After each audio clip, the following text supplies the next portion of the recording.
Assalamualaikum warahmatullahi wabarakatuh. Selamat malam, berjumpa lagi dengan saya Bang Aceng. Tentunya masih di channel Kreator Misteri. Apa kabar teman-teman? Semoga selalu bahagia ya.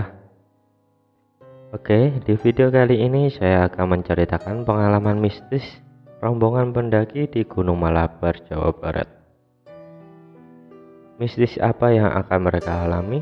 Tonton terus, jangan di skip agar terasa horornya.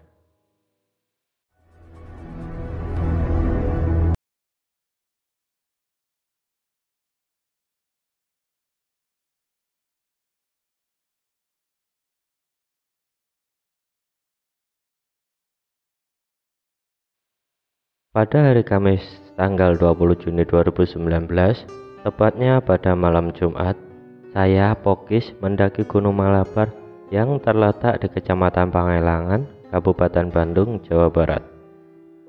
Saya berangkat bersama 5 teman saya yang bernama Agan, Adul, Irgi, Kipot, dan Ahmad. Gunung ini memiliki ketinggian 2343 mdpl. Kami berenam berangkat pukul setengah 6 sore menuju ke kampung terakhir sebelum jalur pendakian. Kampung tersebut bernama Cidulang. Sebelum sampai di perhentian terakhir tempat kami menitipkan kendaraan, kami sholat maghrib di masjid yang berada di perkampungan tersebut. Setelah selesai sholat, kami membeli sedikit logistik tambahan di sebuah warung yang terletak di dekat masjid tempat kami melaksanakan sholat maghrib sambil memacking ulang barang. Ketika kami sedang memacking ulang barang, seorang bapak tua yang keluar dari masjid tiba-tiba bertanya, "Mau pada kemana, Dek?" sambil berjalan menghampiri kami. Kami pun spontan menjawab sambil serentak menoleh ke arah bapak tersebut. "Ke Gunung Malabar, Pak." Dia pun melanjutkan pembicaraannya dengan bilang, "Berani sekali ke Malabar malam begini." Lalu teman saya Adul menjawab dengan lantang, "Ah, kan anak muda, Pak," sambil sedikit tertawa. Lalu bapak itu pun bilang, "Yang penting hati-hati ya, Dek, Malabar masih angker." Saya pun menjawab sambil sedikit tersenyum, "Iya, Pak, terima kasih." Setelah selesai melakukan packing ulang, kami pun bergegas menuju ke tempat penyimpanan kendaraan yang terletak tidak jauh dari masjid tersebut. Setelah sampai di ujung pemukiman warga dan kami sedikit berbincang dengan pemilik rumah tempat kami menitipkan kendaraan, yang sekaligus dia adalah ketua RT di area pemukiman tersebut. Sekitar pukul setengah 7 malam, kami mulai menyalakan 2 buah headlamp dan 1 buah senter, di mana hanya itu alat penerangan yang kami bawa. Lalu kami berdoa bersama dengan harapan dapat pergi dalam keadaan sehat dan bisa pulang ke rumah dengan selamat. Untuk kemudian, ketika selesai berdoa, kami memulai langkah pendakian menuju area perkebunan. Namun, beberapa meter sebelum mulai masuk area perkebunan, ada yang cukup menyita perhatian kami. Kami digonggongi cukup lama oleh seekor anjing berwarna hitam yang entah milik siapa, yang tentunya tidak terlalu kami hiraukan, mengingat di perkampungan seperti ini memang sudah biasa terdapat banyak anjing penjaga hewan ternak maupun penjaga kebun. Meskipun anjing ini sedikit aneh, karena anjing kebanyakan yang kami lihat biasanya terlihat bergerombol dan tidak berada di perkebunan jika tidak sedang mengikuti majikannya.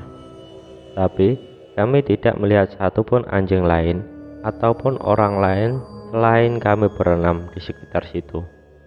Kami pun mulai memasuki area perkebunan saat itu. Baru sekitar 10 menit kami berjalan memasuki area perkebunan, kami semua mendengar suara yang suaranya seperti suara besi yang dipukul dengan besi berulang-ulang. Suaranya terdengar seperti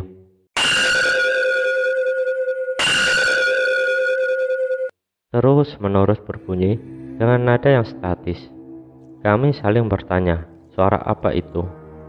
Karena menurut kami suara besi nyaring yang saling dipukulkan di tengah-tengah perkebunan dengan suara yang cukup nyaring terdengar aneh dan janggal.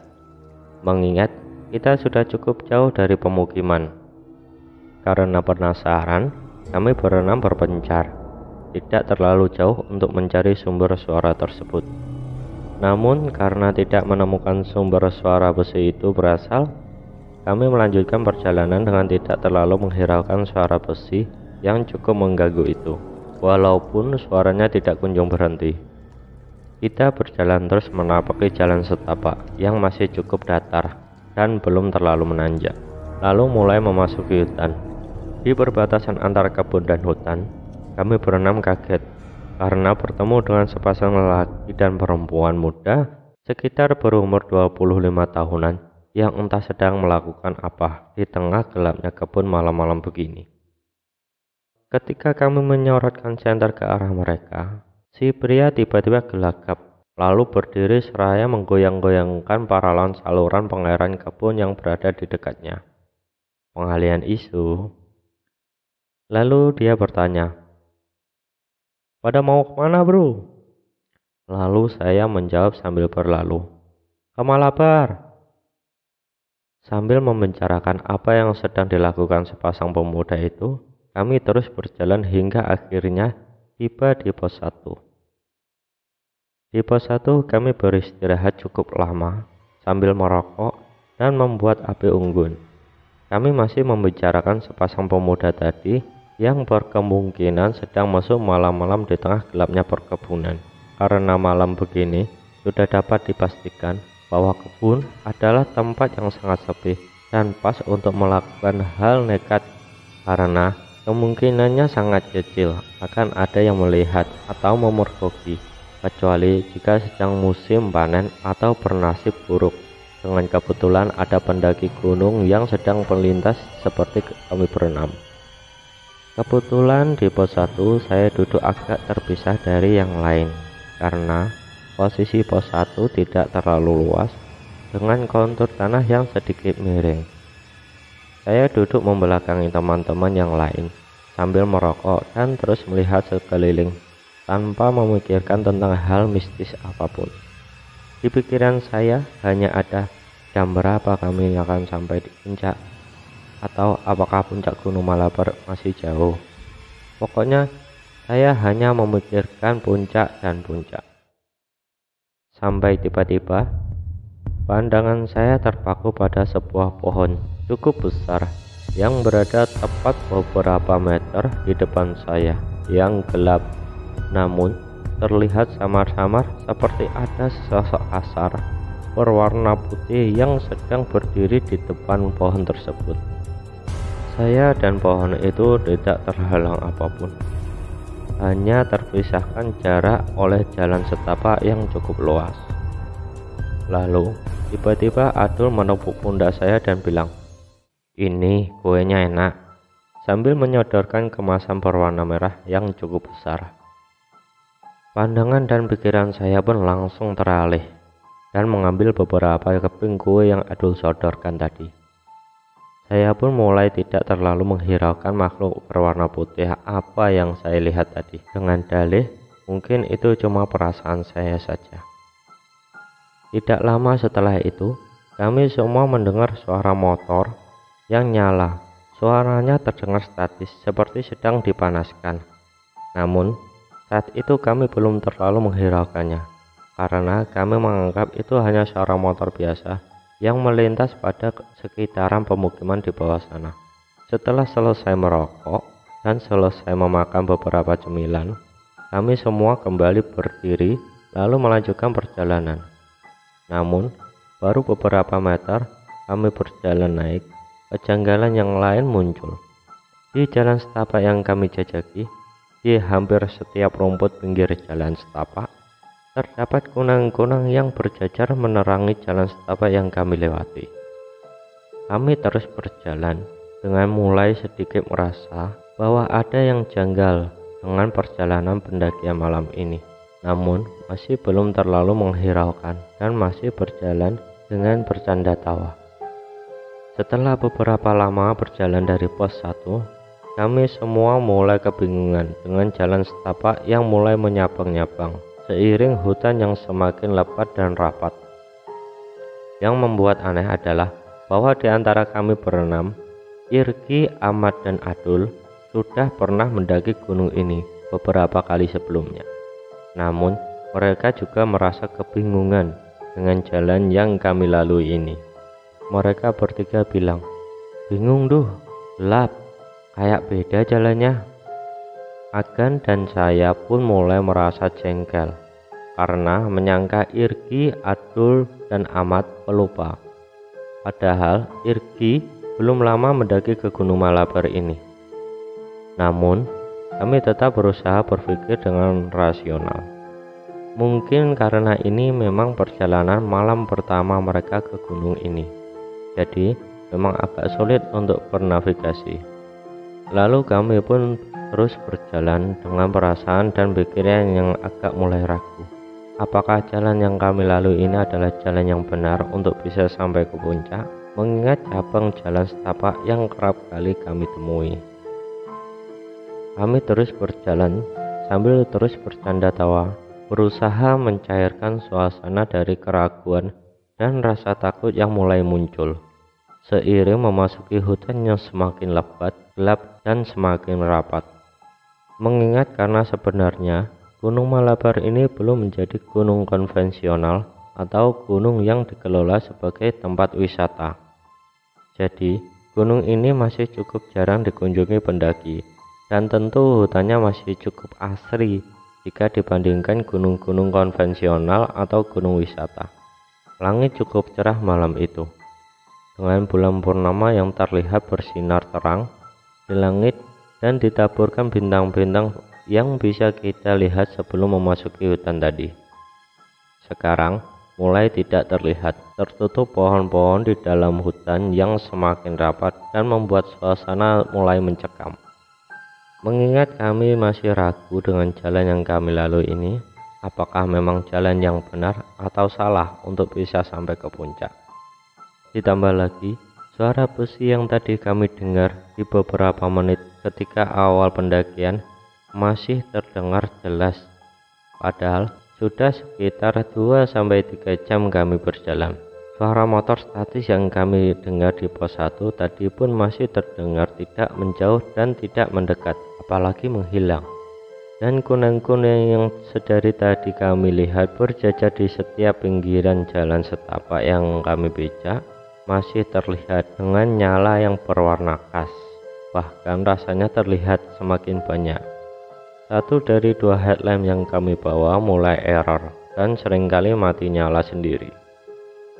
Dan satu-satunya senter yang kami bawa sudah dalam keadaan sangat redup dan sudah tidak memungkinkan untuk digunakan menerangi jalan.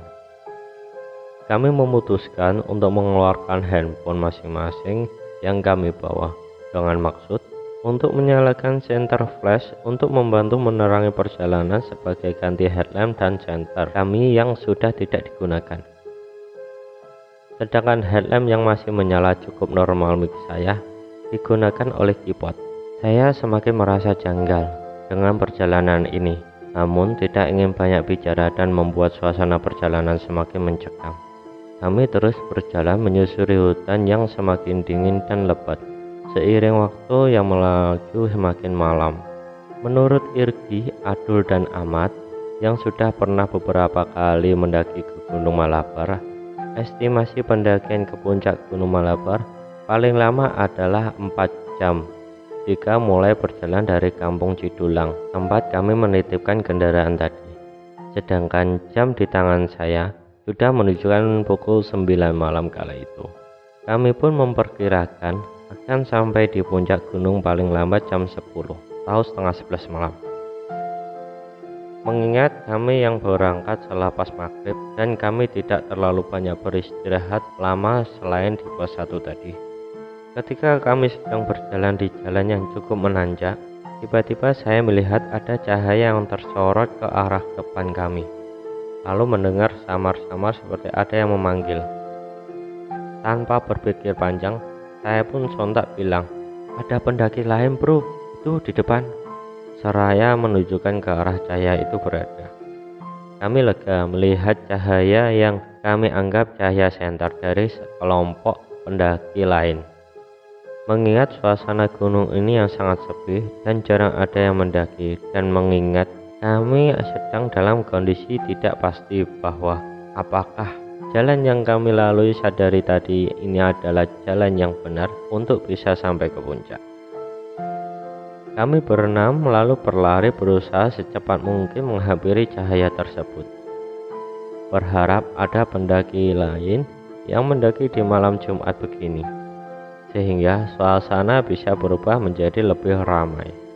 Namun ketika cukup jauh berlari, bukannya menemukan yang kami harapkan, ternyata kami hanya sampai pada sebuah batu besar yang bisa dipijak karena tidak terlampau tinggi, di mana di tempat tersebut vegetasi cukup terbuka, dan kami bisa melihat langit dengan bulan purnama yang bersinar terang, taburan bintang-bintang, juga sedikit cahaya lampu kota di bawah sana. Kami cukup kecewa karena ternyata tidak ada satu orang pun di sini, dan entah cahaya apa yang saya lihat menyorot ke arah kami tadi. Tapi karena pemandangan itu, kami jadi tidak terlalu menghiraukan cahaya apa tadi dan terpaku di tempat tersebut karena keindahannya. Kami terdiam cukup lama di atas batu itu sambil mulai merokok dan mulai kembali bercanda tawa, mengingat kami tidak bisa melihat apapun selama berjam-jam selain hutan rapat yang gelap sedari tadi. Kami merasa sedikit terhibur dan suasana pun menjadi cukup cair. Namun tidak lama kemudian, Kipot yang sedari tadi selalu memulai candaan dengan kelakuan lucunya bilang, "Nyium bau nggak?" Disusul kami semua yang mengangguk karena mencium aroma seperti bau belerang. Aneh, padahal Gunung Malabar bukanlah gunung volcano atau gunung berapi dan tidak memiliki kawah ataupun kaldera. Kami semua cukup kaget mencium aroma tersebut. Namun Kipot dengan santainya bilang, ini mah bau telur busuk. Gua nggak suka bau telur." Mulai dari sini perjalanan jauh lebih mencekam dari beberapa jam sebelumnya. Dengan suara besi yang masih terdengar jelas, suara motor yang statis seolah tidak menjauh dan mendekat pun masih terdengar. Dengan kunang-kunang yang masih hinggap sepanjang jalan pinggiran jalan setapak, kami berenam lalu tetap melanjutkan perjalanan. Target kami sebelum puncak adalah pos 4, di mana itu akan menjadi tempat beristirahat kami yang terakhir sebelum melanjutkan perjalanan dan bermalam di puncak. Karena berdasarkan pengalaman Adul, Irgi, dan Ahmad, jarak dari pos 4 ke puncak tidak terlalu jauh. Kami pun berjalan kembali memasuki hutan yang rapat dan gelap. Dengan masih berusaha berjalan sambil bercanda dengan posisi Kipot di paling depan, disusul Adul, lalu Ahmad, Agan, saya, dan Irgi di paling belakang. Waktu pada jam tangan saya sudah menunjuk pukul 10 malam kala itu.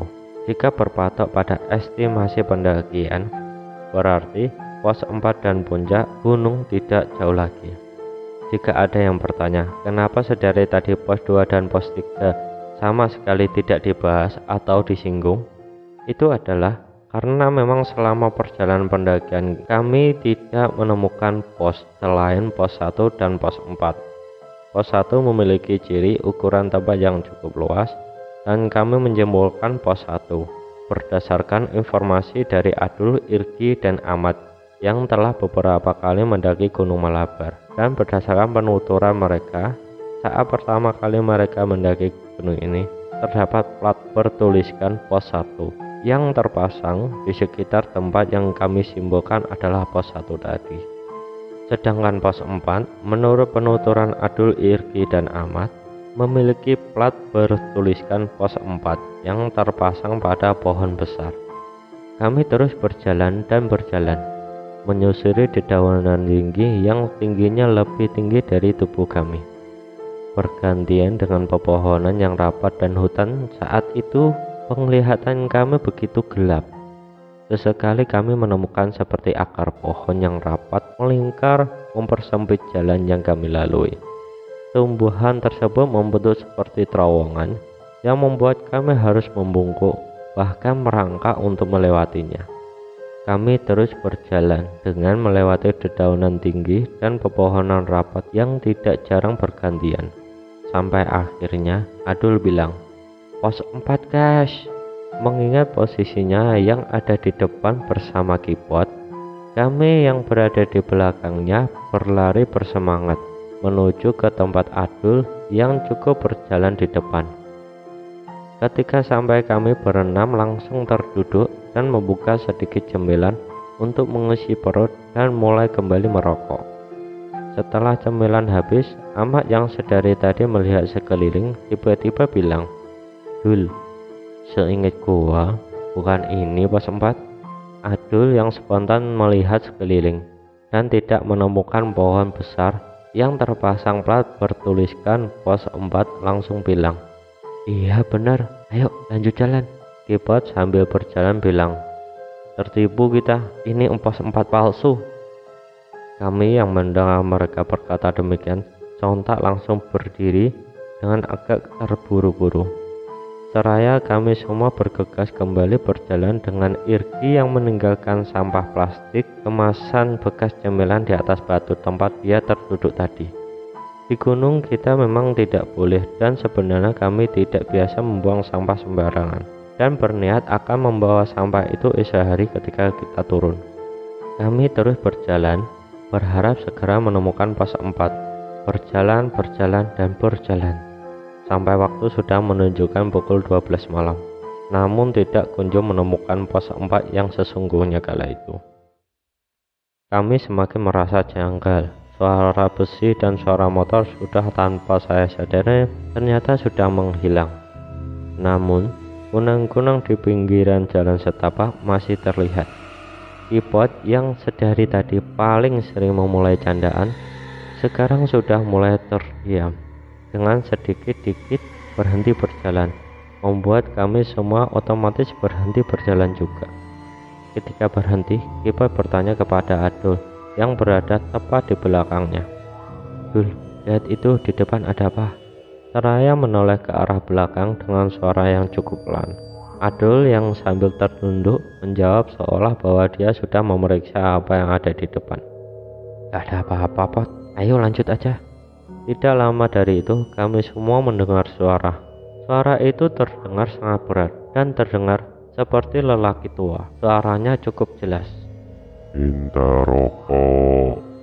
Kami semua mendengarnya dan sontak berhenti berjalan, lalu saling tatap dengan wajah yang tegang dan takut.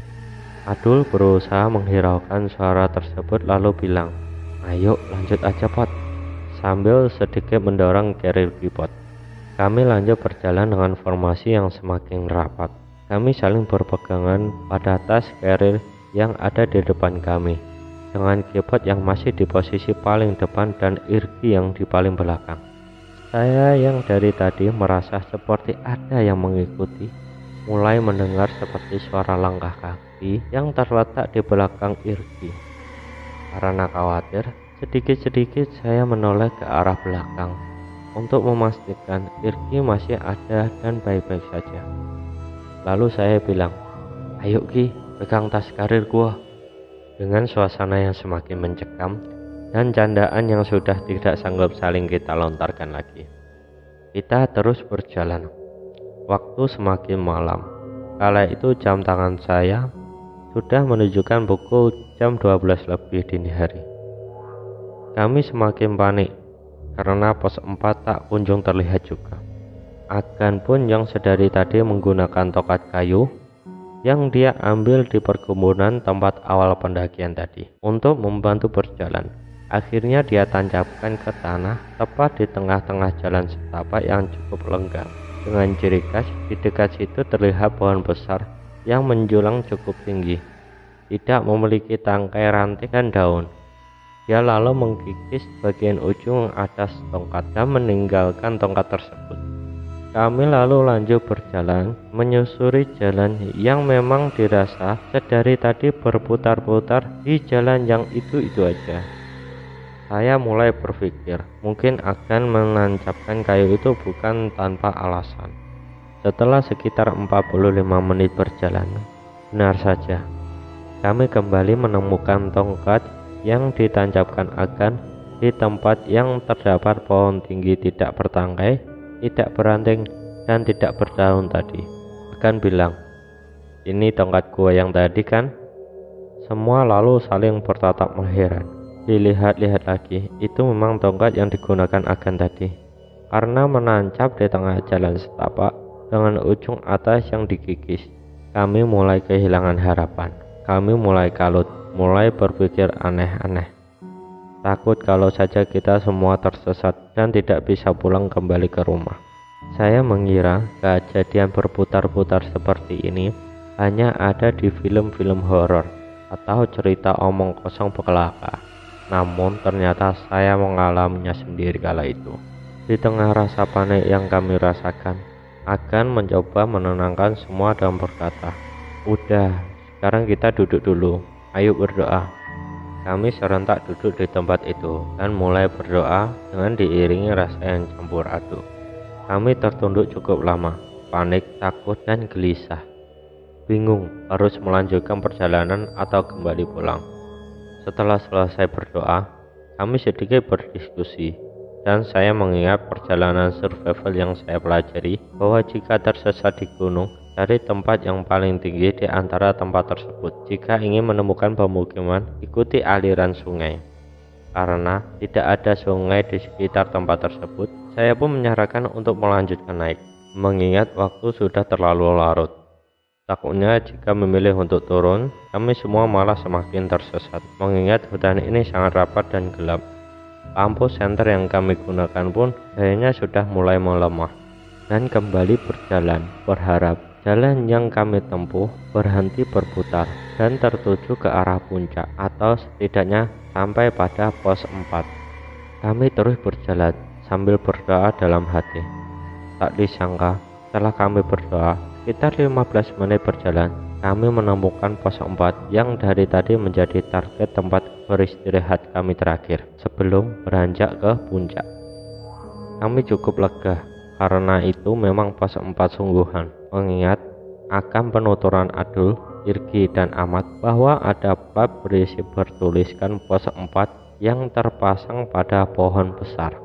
Kami pun duduk di sana, membuat api unggun dan menaruh tas keril yang berjam-jam mendekat punggung kami. Irgi, Kipot, dan Ahmad duduk membelakangi pohon yang terpasang plat pos 4. Dan Abdul, Agan, saya duduk berhadapan dengan mereka. Kami terpisahkan oleh api unggun yang berada di tengah. Karena sudah tersesat berjam-jam, kami pun berencana bermalam di pos 4. Karena waktu sudah menunjukkan pukul 1 malam, yang mana melenceng 3 jam dari perkiraan estimasi waktu pendakian normal. Dan kami semua sudah sangat lelah. Ditambah lagi Irgi bilang dia sudah sangat mengantuk dan tidak sanggup lagi melanjutkan perjalanan. Kami pun memutuskan untuk bermalam di pos ini sampai menunggu pagi hari, untuk kemudian bisa turun dengan lebih lancar karena lebih mudah untuk bernavigasi darat. Kami lebih memilih untuk lebih dahulu memasak dan membuat kopi daripada mendirikan tenda, karena perut kami sudah sangat lapar saat itu. Agan, Adul, dan saya mulai memasak dari logistik yang kami bawa, dan Irgi, Ahmad, dan Kipot masih duduk berjajar sambil merokok dan mulai sedikit-sedikit tertidur. Kami semua sebenarnya sudah mengantuk karena melalui perjalanan yang sangat menguras tenaga dan emosi. Ditambah lagi, ini memang sudah waktunya untuk tidur, mengingat waktu sudah lewat tengah malam. Kami mulai bisa mengobrol dan sedikit bercanda-canda, karena diawali dengan Irgi yang tertidur sambil duduk dengan kepala yang tertunduk dan rokoknya yang masih ada di bibirnya dalam keadaan menyala. Melihat itu, kami serentak tertawa dan suasana yang tegang mulai sedikit mencair. Kami mulai menyantap makanan dengan formasi melingkar. Namun di balik suasana yang mencair, Saya tetap merasa tidak enak berada di tengah-tengah kegelapan hutan di pos 4 itu. Saya merasa seperti sedang diawasi oleh segala penjuru. Sebenarnya saya sangat tidak nyaman jika harus bermalam di pos 4. Namun, mengingat Irgi sudah sampai ketiduran ketika merokok tadi, dan melihat kondisi teman-teman yang lain pun sudah sangat kelelahan, saya mencoba untuk tetap tenang. Makanan telah habis disantap. Saya dan Adul terus menambah kayu untuk api unggun yang kami buat agar apinya tetap menyala. Irgi sekarang sudah tertidur cukup lelap di posisi duduknya. Agan dan Gipot masih sedikit mengobrol sembari minum kopi hangat. Sedangkan Ahmad sedari tadi hanya tertunduk dan tetap tertunduk walaupun diajak bicara. Namun matanya masih terbuka, yang berarti dia tidak tertidur. Ahmad terlihat seperti tidak ingin membicarakan apapun setelah peristiwa mencekam tadi. Tiba-tiba Gipot bilang di tengah-tengah keheningan, "Arah jam 12 bro." Kami yang belum mengerti apa yang dia bicarakan pun bertanya, "Apa sih lu Pot?" Gipot kembali bilang, "Itu lihat arah jam 12. Sambil mengarahkan nyala senter ke arah yang dia maksud. Kami sontak menoleh ke cahaya yang diarahkan dengan lampu senternya. Di situ kami melihat dua sosok yang berbeda. Agan dan saya melihat sesosok kakek-kakek tua yang berdiri melihat ke arah kami. Sedangkan Gipot dan Adul melihat sosok perempuan berbaju putih yang melayang di sebelah pohon besar, lalu samar dengan menghilang. Irgi yang masih tertidur dan Ahmad yang masih saja menunduk sepertinya tidak melihat di antara dua sosok tersebut. Kami pun mulai merasa panik dan tidak tenang, lalu berpikir bahwa dia akan aman jika kami tetap berdiam di sini. Tidak lama kemudian, Gipot yang duduk di paling kiri di antara jajaran Irgi, Ahmad melihat sesosok wanita berwajah rusak yang bersandar di carrier miliknya yang disandarkan di tempat samping kiri tempat dia duduk. Wanita itu menatap ke arahnya dengan tatapan tajam, dengan kepala yang mendangak, dengan wajah yang sangat pucat. Gipot lalu terpejam sambil berbisik agak keras memanggil Adul, "Dul, kesini Dul," sembari menarik tangan Adul yang bisa dia jangkau. Adul pun menarik dan jongkok tepat di depan Gipot. Seketika itu pula Adul melihat sosok wanita itu yang sangat pucat dan agak rusak. Mereka berdua panik, seram, dan takut, namun tetap berusaha untuk tidak memberi tahu yang lain. Lalu mengalihkan dengan mengajak untuk segera pergi dan melanjutkan perjalanan menuju ke puncak. Agan pun berpikir demikian. Namun, saya dan teman-teman yang lain sedikit berdebat untuk kembali melanjutkan perjalanan ke puncak atau tetap bermalam di pos 4. Jika tetap berada di pos 4, hal-hal yang lebih mengganggu atau bahkan makhluk gaib yang berdatangan kemungkinan akan lebih banyak, atau situasi berkemungkinan menjadi lebih buruk lagi. Namun, melihat kondisi Irgi yang sudah tertidur cukup lelap dan kondisi kami yang sudah sangat kelelahan, membuat saya berpikir lain. Saya menyarankan untuk bermalam di sini saja. Takutnya jika melanjutkan perjalanan, kita akan tersesat dan berputar-putar lagi seperti tadi. Akhirnya, setelah sekitar setengah jam kami berdebat di pos 4, kami memutuskan untuk berkemas dan melanjutkan perjalanan. Saya membangunkan Irgi berharap karena sudah tertidur, walaupun sebentar dia sudah sanggup untuk melanjutkan perjalanan. Jam 2 dini hari, kami mulai kembali melanjutkan perjalanan mengikuti jalan setapak tunggal yang mengarah ke puncak. Kami semua berjalan dengan setengah mengantuk karena baru Irgi saja yang terlelap tidur. Itu pun hanya sebentar. Kami berjalan menyusuri hutan yang masih rapat, bergantian dengan daun yang tinggi seperti sebelumnya. Perjalanan masih terasa mencekam. Saya merasa bahwa kami berjalan dengan diawasi dari segala arah penjuru. Posisi berjalan kami sekarang bergantian dengan Adul yang ada di paling depan, disusul Gipot, Ahmad, lalu Agan, Irgi, dan saya yang di paling belakang. tidak ada hal yang mengganggu secara fisik selama perjalanan ini. Namun, kami masih merasa diawasi dari segala penjuru. Kami terus berjalan sambil berharap perlahan vegetasi akan mulai sedikit terbuka, yang artinya itu menandakan bahwa puncak tidak jauh lagi. Lalu kami kembali menemukan tumbuhan yang menjalar ke tengah-tengah, membentuk seperti terowongan seperti di bawah tadi, namun yang sedikit berbeda. Terowongan ini berbentuk dari tumbuhan bambu kuning yang ukurannya cukup kecil dibandingkan dengan pohon bambu kuning pada umumnya. Kita pun melewati terowongan tersebut dengan posisi berjalan tertunduk. Dan ketika kami semua telah melewati terowongan itu, baru beberapa langkah terdengar suara.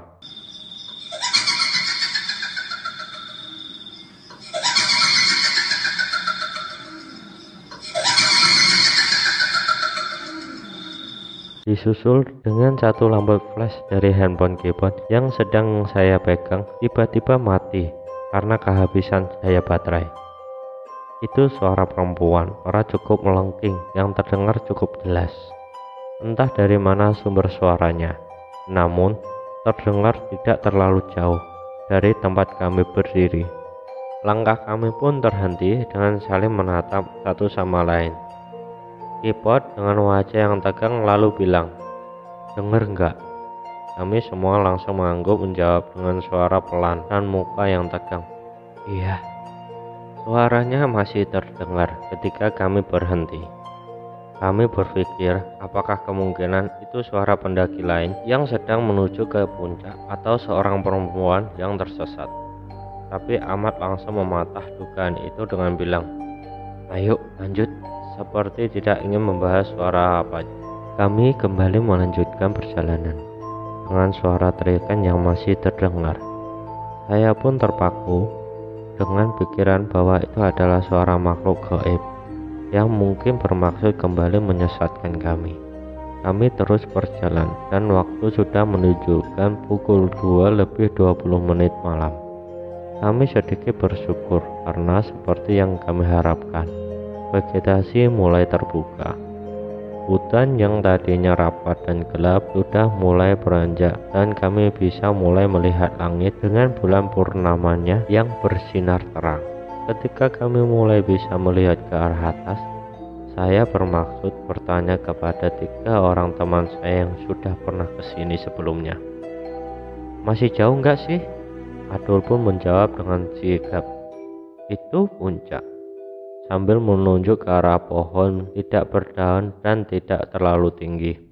Rupanya pohon itu adalah ciri khas puncak Gunung Malabar. Kami jadi cukup bersemangat mendengar Adul berkata demikian. Kami berusaha mempercepat langkah dengan harapan segera sampai ke puncak. Namun ternyata ada hambatan lain. Jalan setapak tunggal yang sedari tadi saya pijaki berujung pada jalan buntu yang terhalang sebuah batu besar dan tumbuhan yang sudah lebat menjalar. Agan pun bertanya kepada 3 orang yang pernah mendaki gunung ini sebelumnya, "Jalannya buntu, gimana nih?" Dengan nada agak jengkel. Kipo dan Ahmad pun berbalik arah mencari barangkali ada cabang jalan di sekitar situ yang tadi terlewat. Padahal puncak sudah terlihat di depan mata. Namun hal yang tidak diduga-duga begini lagi-lagi terjadi.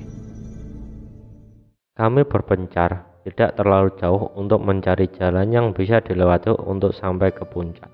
Setelah beberapa menit berjalan, akan menemukan jalan yang bisa dilalui, yaitu jalan yang melipir ke arah kiri dari jalan buntu yang terdapat batu tadi. Kami pun mulai menerabas ke arah kiri dengan pijakan yang sangat sempit, sambil berpegangan pada tumbuhan liar yang cukup kuat untuk menahan beban tubuh kami. "Alhamdulillah, puncak bro," kata Adul yang berada di paling depan berteriak. Saya yang berada di paling belakang langsung bergegas, mempercepat langkah, ingin segera melihat puncak gunung dan beristirahat dengan tenang di atas sana. Setelah bisa melewati jalan sempit itu, kami semua lega karena benar-benar sampai puncak. Sesampainya di puncak, hal yang pertama kami lakukan adalah menaruh tas carrier dan membuat lingkaran cukup besar dengan posisi saling membelakangi.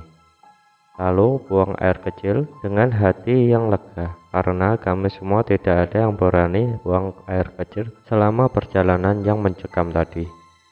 Bahkan saat beristirahat sekalipun, kami lebih memilih menahan kencing. Karena sebenarnya rasa ingin kencing itu teralihkan oleh rasa panik, takut, dan kalut. Karena perjalanan mencekam dan berbagai makhluk yang kami lihat di bawah tadi. Setelahnya kami mengumpulkan kayu bakar dan mulai menyalakan api unggun. Waktu ketika kami sampai di puncak Gunung Malabar adalah jam 2:37, di mana itu melenceng 4,5 jam dari perkiraan estimasi waktu pendakian normal, yang mana memunculkan pertanyaan yang sama di benak kami berenam. Kemana kami tersesat tadi sampai 4 jam lamanya? Di puncak gunung kami merasa lebih baik. Tidak ada lagi bunyi besi yang suaranya mengganggu. Tidak terdengar lagi suara motor statis yang tidak mendekat maupun menjauh selama berjam-jam lamanya. Tidak terlihat lagi gunung-gunung yang nyala di sepanjang sisi jalan setapak yang selama ini kami lewati. Tidak ada lagi suara-suara aneh yang asalnya entah dari mana. Tidak ada lagi penampakan makhluk-makhluk gaib. Dan tidak terdengar lagi suara teriakan perempuan yang tadi terdengar tidak terlalu jauh sebelum kita sampai di puncak. Kami tidak lagi merasa ada yang mengawasi kami dari segala penjuru. Kami merasa puncak gunung ini adalah area paling aman dari semua bagian gunung dan hutan yang telah kami lewati berjam-jam lamanya. Kami mulai sedikit saling bercerita tentang apa saja hal janggal yang masing-masing dari kami lihat, dengar, atau rasakan selama perjalanan yang sangat berbeda dengan perjalanan kami ke gunung-gunung lain sebelumnya. Kami duduk melingkari api unggun yang tidak terlalu besar nyalanya. Lalu Irgi mengawali pembicaraan dengan bilang, "Gua sebenarnya pengen buang air kecil sejak dari bawah anjir. Dari sebelum kita nyium aroma bau belerang. Tapi nggak berani buang air kecil, soalnya kayak ada yang ngikutin kita di belakang gua." Saya yang mendengar suara langkah kaki yang berada di belakang Irgi langsung nyaut, "Iya, semenjak bau belerang itu, gua juga ngedengerin. Di belakang lo ada suara orang jalan, makanya gua sering noleh lihat ke arah belakang. Takut lo hilang," sambil sedikit tertawa. Lalu Kipot mulai membahas tentang apa yang dia lihat selama dia berjalan di paling depan. Gua makanya sering berhenti jalan tuh, sering lihat kakek-kakek anjir. Terus pas di pos 4, gua lihat kayak cewek yang melayang di sebelah pohon.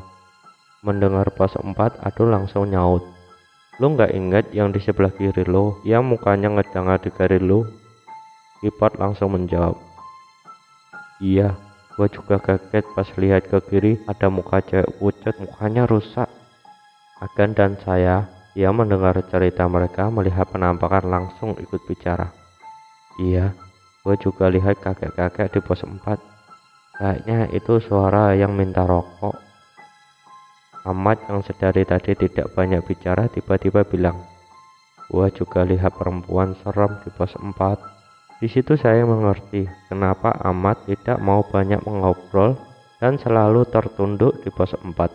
Lalu, Kipot tiba-tiba menyaut nyeleneh sembari bangkit dari duduknya dan bilang, dia ingin tidur dengan menggantungkan sleeping bag-nya di pohon dan tidur dengan posisi berdiri. Kami yang mendengarnya sontak tertawa, karena Kipot yang selalu punya bahan candaan telah kembali setelah berjam-jam diam. Tidak sanggup bercanda di perjalanan karena saking mencekamnya. Waktu semakin beranjak menuju pagi.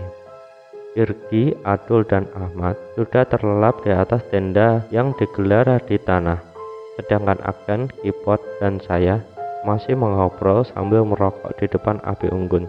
Sambil sesekali kekeuh membicarakan tersesat kemana kami tadi. Kami bertiga berjaga sampai sekitar jam 5 pagi.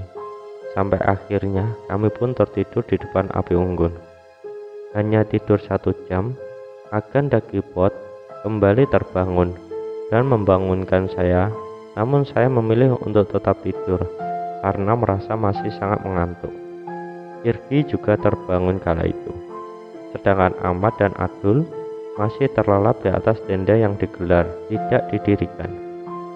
Agan dan Irgi mengambil foto karena saat itu matahari sedang terbit dengan dominasi warna merah yang sangat cantik di ujung timur sana.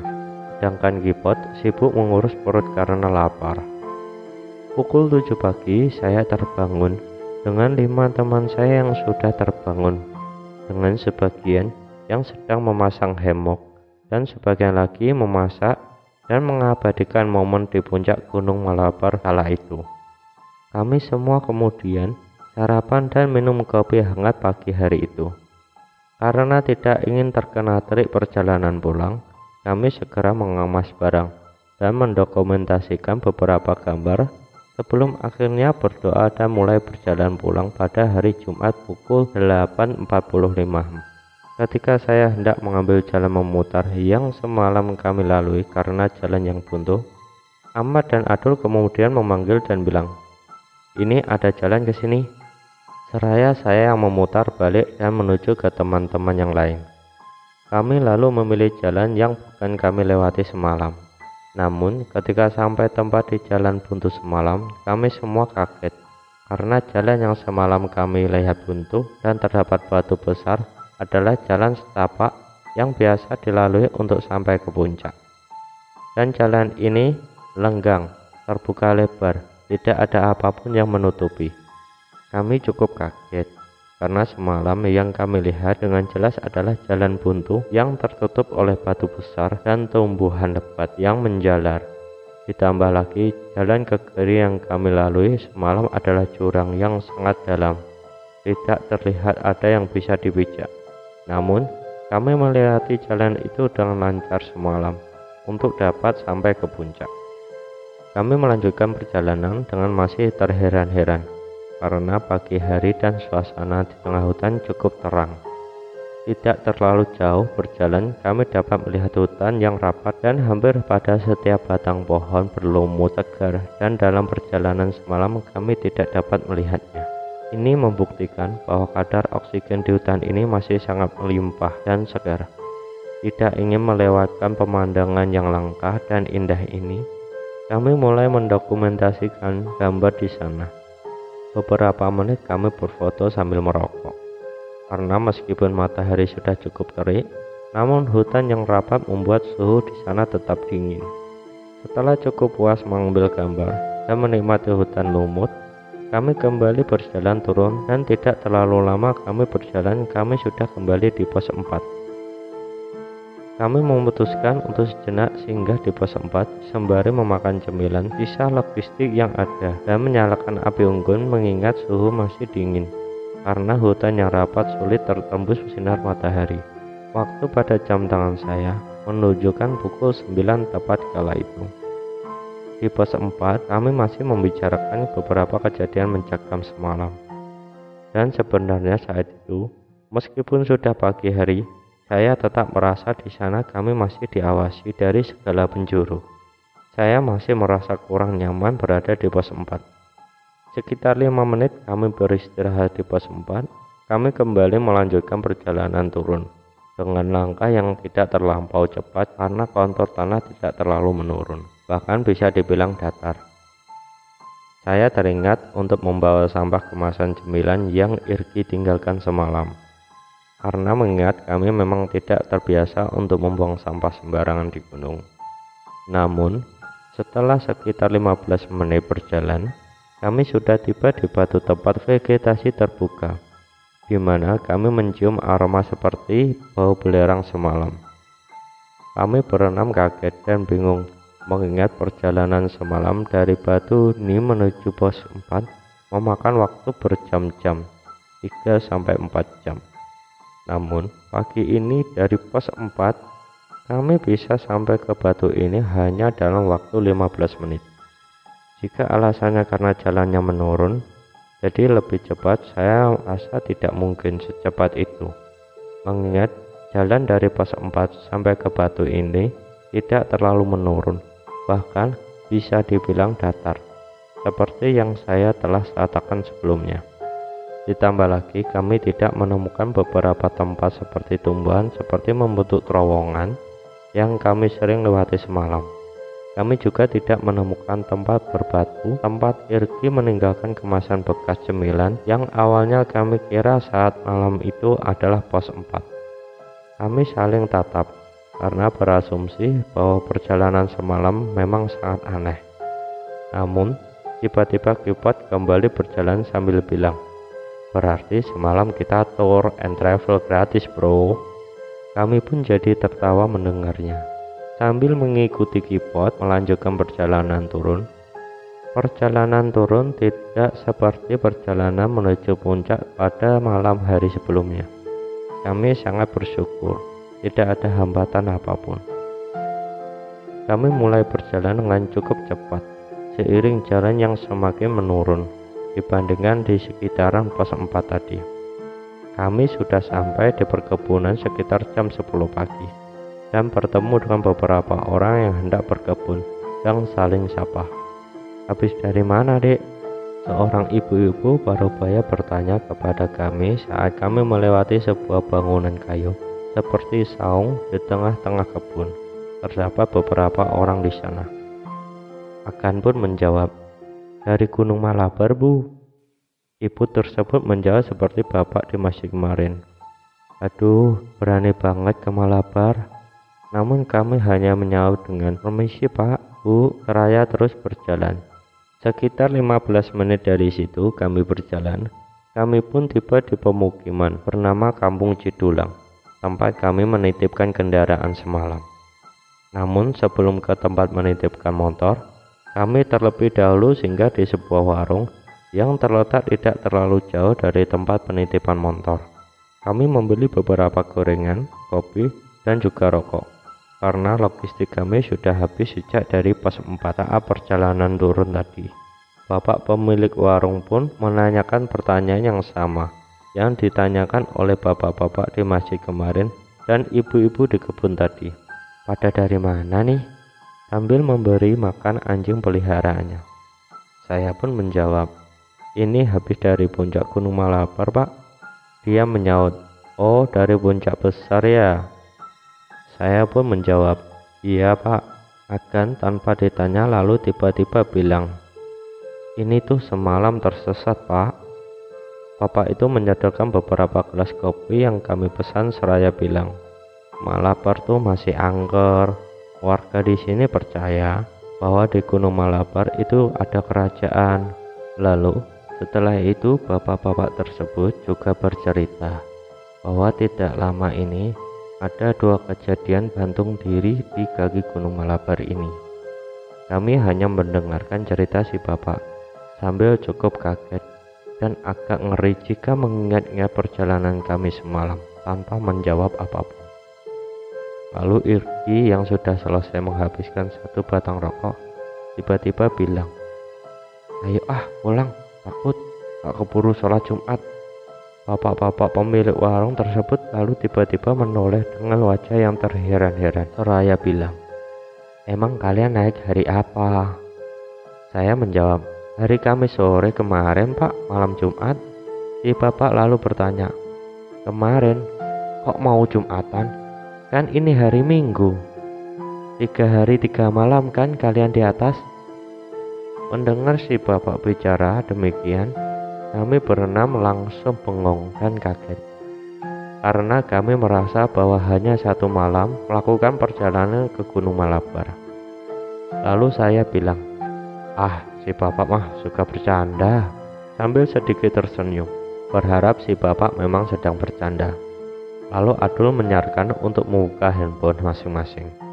Siapa tahu masih ada yang baterainya tersisa dan bisa masih menyala, mengingat handphone milik kami digunakan untuk menerangi jalan berjam-jam semalam, dan kami lebih sering menggunakan kamera digital untuk mengambil gambar. Ketika kami semua ngecek handphone milik masing-masing, Ternyata dari semua handphone hanya handphone milik saya yang masih menyala. Karena tidak digunakan mengingat saya menggunakan handphone keyboard karena bertukar keyboard yang menggunakan headlamp milik saya. Lalu ketika handphone saya dinyalakan, ternyata si bapak yang berkata bahwa hari itu adalah hari Minggu memang benar. Melihat di handphone saya sudah menunjukkan bahwa hari itu adalah hari Minggu tanggal 23 Juni 2019. Kami pun menjelaskan kepada bapak tersebut bahwa kami merasa melakukan perjalanan pendakian hanya 1 malam dan langsung turun pada keesokan harinya, yaitu pada Jumat. Si bapak yang tidak terlalu menanggapi cerita kami langsung buru-buru menitipkan warungnya kepada kerabat yang kebetulan baru saja tiba di warung tersebut dengan motornya, untuk kemudian membawa kami ke sebuah rumah yang tidak terlalu jauh dari warung si bapak tersebut. Setibanya di sana, kami langsung disuruh untuk masuk dan membersihkan diri. Dan setelah ditanya dan disuruh bercerita tentang peristiwa apa yang terjadi semalam yang menimpa kami sedetail mungkin. Kemudian pemilik rumah yang dibilang sesepuh atau orang pintar di lingkungan tersebut bilang, untung saja semalam kalian duduk dan berdoa. Kalau enggak, kalian enggak tahu gimana sekarang. Saya pun berkata dalam hati. Jadi ini jawaban dari pertanyaan kami. Kemana saja kami semalam? Sampai kesasar 4 jam lamanya, berputar-putar di tengah hutan.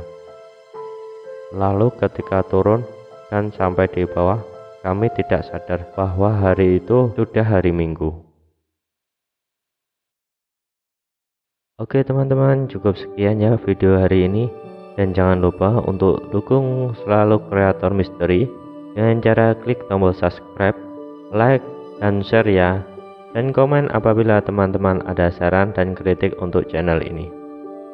Apabila teman-teman mempunyai cerita horor yang teman-teman alami dan ingin berbagi pengalamannya, bisa di-emailkan ke kreator misteri yang emailnya akan saya lampirkan di link deskripsi. Oke, cukup sekian dari kami. Salam ghosting. Wassalamualaikum warahmatullahi wabarakatuh.